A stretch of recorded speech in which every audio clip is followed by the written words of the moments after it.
Bien, Dios los bendiga. Estamos contentos de estar nuevamente con ustedes. No habíamos podido estar haciendo contenido, pero ahora, gracias a Dios, pues lo estamos. Y me alegra, me llena el alma y el corazón. Es algo que me gusta compartir de la palabra de Dios. Y especialmente en esto lo que atañe a los atributos de Dios o la forma de ser de Dios. Eso es lo que enriquece la vida doctrinal, el conocimiento doctrinal de cada creyente. Y es importante. ¿Por qué?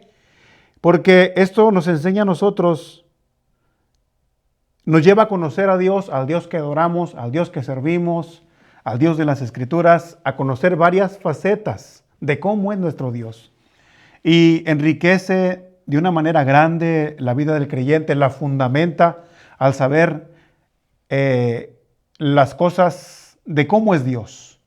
Sabemos que todos sus atributos son infinitos. Él tiene un amor infinito, Él tiene una paciencia infinita, una misericordia infinita. En fin, todos los atributos de Dios no tienen medida, son como Él es, infinito. Dios es todopoderoso, Dios todo lo sabe, todo lo ve, todo lo conoce. Él no tiene límites. Si fuera límites, no fuera Dios. Pero mi Dios no tiene límites.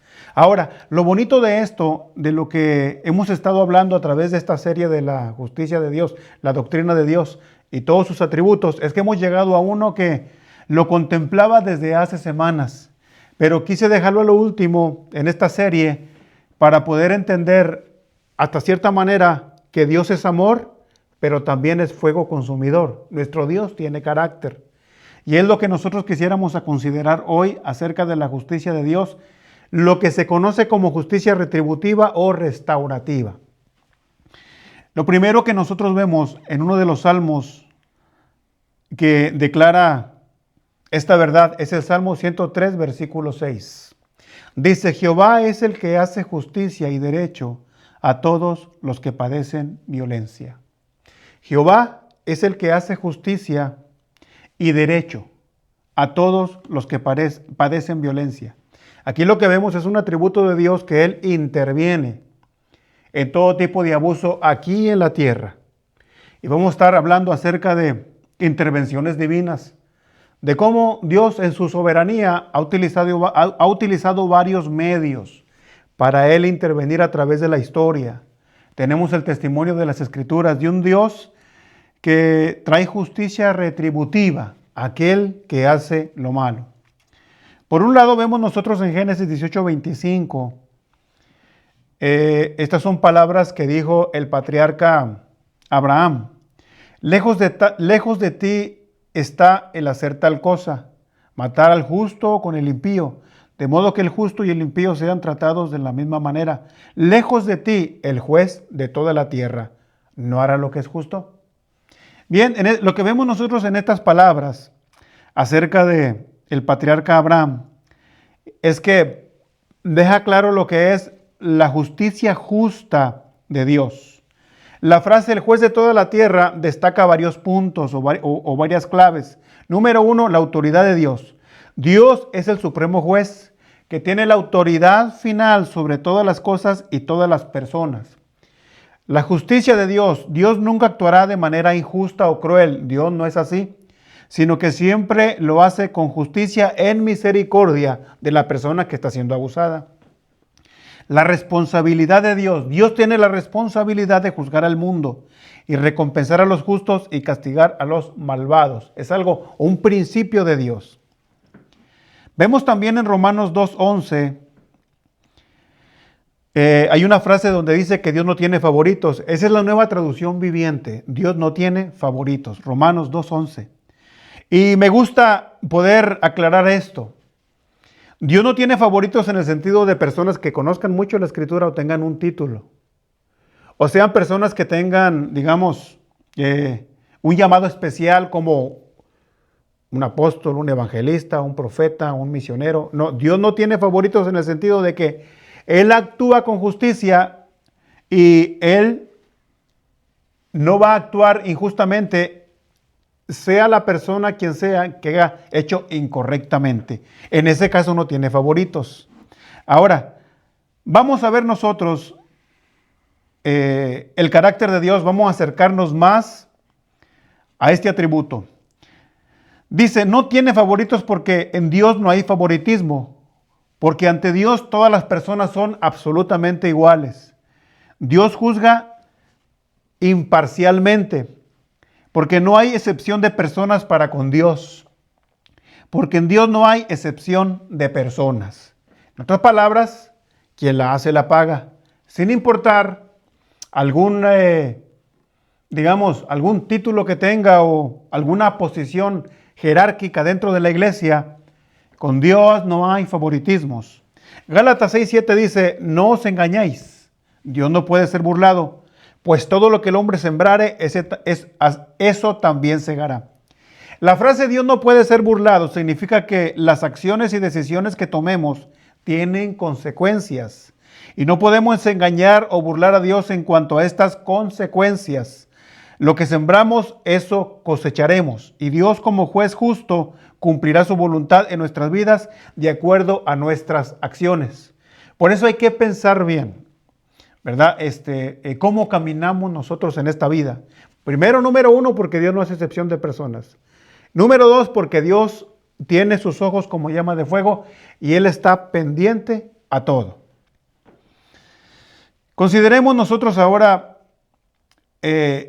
casos históricos a través de la Escritura donde Dios actuó en justicia y se conoce como justicia retributiva.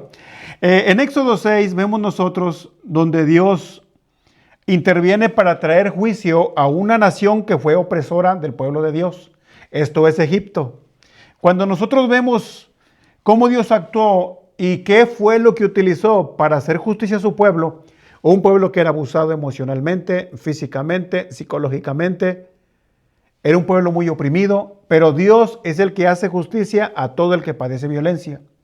Ahora, Dios en su soberanía utiliza muchos medios para él hacer cumplir su justicia. En el caso de Faraón como de Egipto, vemos nosotros que él utilizó la naturaleza y la puso en contra del hombre para hacer justicia y así poder sacar a su pueblo del momento de opresión y al mismo tiempo poder poner en su sitio a aquella persona que estaba abusando de otras personas. Dice el Salmo 146, versículo 9, el Señor protege a los extranjeros, sostiene al huérfano y a la viuda, pero trastorna el camino de los impíos. Esto se conoce como justicia social. O sea, a Dios le importa el extranjero, a Dios le importa el huérfano, a Dios le importa la viuda. Pero cuando alguien se levanta contra estas personas vulnerables, Dios trastorna el camino de los impíos. Esto quiere decir que si hay una persona que esté abusando de esta gente débil, por decirlo así, Dios es quien hace justicia. Recordemos el Salmo 103. Él hace justicia a todos los que padecen violencia.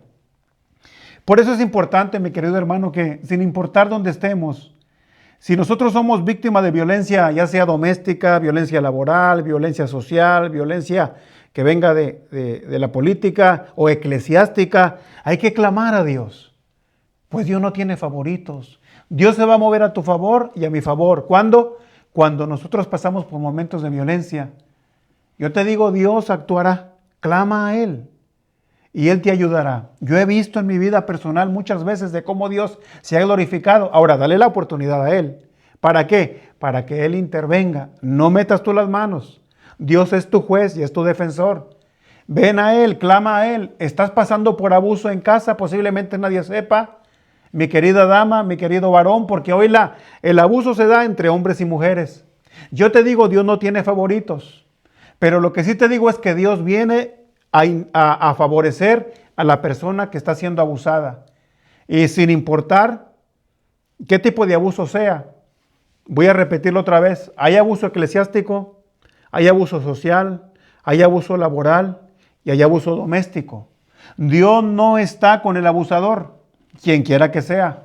Yo te invito a que clames a Dios. Él te va a ayudar. Por otro lado, nosotros tenemos las palabras del apóstol Pedro. En 1 de Pedro 4:19 dice, porque es tiempo de que el juicio comience por la casa de Dios. Y si primero comienza con nosotros, ¿cuál será el fin de aquellos que no obedecen al evangelio de Dios? Si el justo con dificultad se salva, ¿dónde quedará el impío y el pecador? ¿A dónde quiero llegar con esto? Bueno, Aquí lo que quiero dejar marcado es primeramente que el juicio siempre comienza por la casa de Dios. Lo que hemos visto nosotros a través de algunos profetas del Antiguo Testamento, de cómo Dios le hizo juicio a su pueblo de pacto, a su pueblo Israel. Y Él a su momento les enviaba una voz profética para que ellos volvieran a la senda antigua, a hacer justicia, a hacer lo correcto, pero hicieron caso omiso. Y vemos nosotros que en muchas ocasiones Dios permitió situaciones muy difíciles para su pueblo, para que su pueblo se volviera a la justicia, para que se volviera a buscar a Dios, para que se volviera a la ley.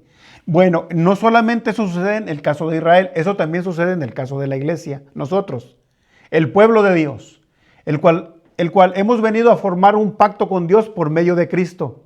Cuando alguien viene a Jesús y lo recibe en su corazón, entra en el pacto o entra en la alianza, esa alianza no de la ley y Dios o del hombre y Dios, no, en esa alianza que se hizo de Jesús y Dios, el que creyere está en el pacto. Pero a lo mismo que Israel, nosotros también somos disciplinados por Dios cuando no hacemos las cosas bien. Por eso hay que poner atención a la historia bíblica. En los tiempos del profeta Isaías, él hizo una declaración porque tanto lo eclesiástico como lo social y lo político estaban delante de Dios funcionando de una forma incorrecta.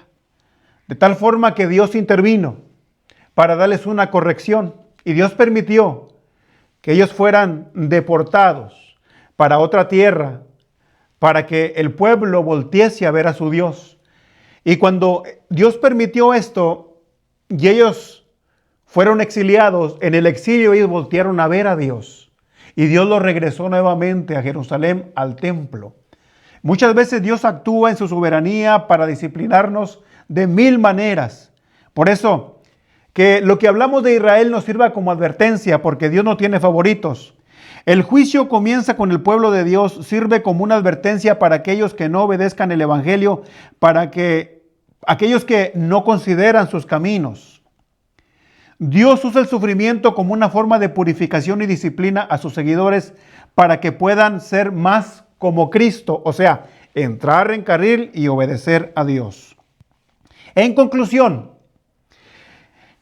vemos nosotros en esta conclusión de que observemos nuestros caminos y aprendamos de la justicia retributiva o de la justicia restaurativa.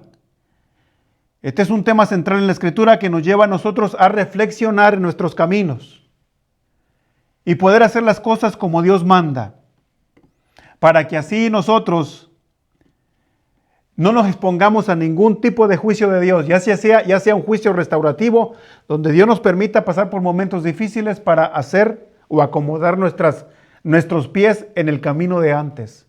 Así es que reflexionemos y les dejo con este verso que está en el libro de Lamentaciones. Escudriñemos nuestros caminos y volvámonos a Jehová. Arrepintámonos, Él tendrá misericordia de nosotros y Él nos levantará. Dios te bendiga, que pases buen tiempo, oro por ti y por tu familia, que tengas un bendecido día.